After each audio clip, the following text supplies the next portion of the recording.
اقرا شیخ ہیں اسلام آباد سے، کہتی ہیں کہ حضرت جی کیا بیوی اپنے شوہر کے موبائل سے چھپ کر اس موبائل میں کیے گئے میسیج پڑھ سکتی ہے؟ یعنی بیوی کے لیے اپنے شوہر کے موبائل کی چیٹ پڑھنا شرعاً درست ہے یا نہیں؟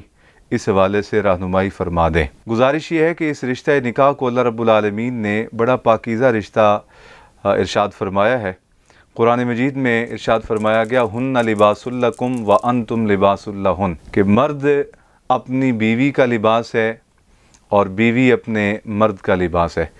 تو اتنا پاکیزہ رشتہ ہے، اس میں اس طرح کی کوئی خفیہ چیٹ تو نہیں ہونی چاہیے جسے دونوں میں سے کوئی ایک پڑھے اور پھر جو ہے گھر میں بربادی کا سلسلے کا آغاز ہو۔ اس طرح کی کوئی خفیہ چیٹ ہونی نہیں چاہیے۔ ان دونوں کو ایک دوسرے کے لیے کھلی کتاب کی طرح ہونا چاہیے، دونوں ایک دوسرے پر اعتماد کر سکیں اور دونوں کا رویہ اور دونوں کا بیہیویئر جو ہے وہ ایک دوسرے کو اعتماد دلانے کے لیے 100% صاف ستھرا اور کلیئر ہو۔ لیکن اگر دونوں میں سے کوئی ایک اگر موبائل میں چیٹ کرتا ہے تو میرا مشورہ یہ ہے کہ شوہر کو بھی نہیں پڑھنی چاہیے عورت کی چیٹ، اور اگر مرد کے موبائل میں میسیجز ہیں تو عورت کو نہیں پڑھنے چاہیے۔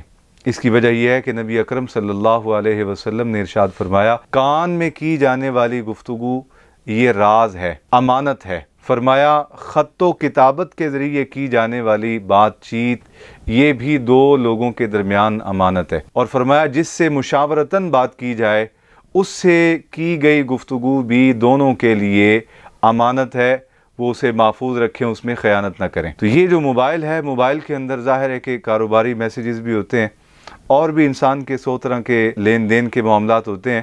تو ایک تو یہ ہے کہ اولاً ایک دوسرے کو شک کی نگاہ سے دیکھنا ہی نہیں چاہیے، اس لیے کہ شک ایک ایسا دروازہ ہے جب یہ کھل جاتا ہے تو پھر اس کے بعد خیر اس دروازے سے داخل نہیں ہوتی، شر ہی شر اس دروازے سے داخل ہوتا ہے۔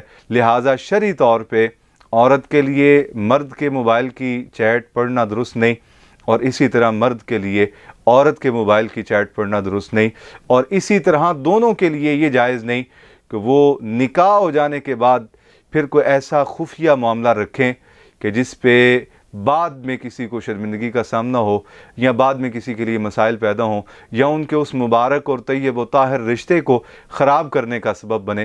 اس طرح کے تمام امور بعد از نکاح نہ مرد کے لیے جائز ہیں نہ عورت کے لیے جائز ہیں۔ ان دونوں کو اپنا کردار صاف ستھرا رکھنا چاہیے اور اپنے جملہ معاملات کو بہت واضح اور کلیئر اور شریعت کے حدود میں رکھنا چاہیے۔ اللہ رب العالمین عمل کی توفیق عطا فرمائے۔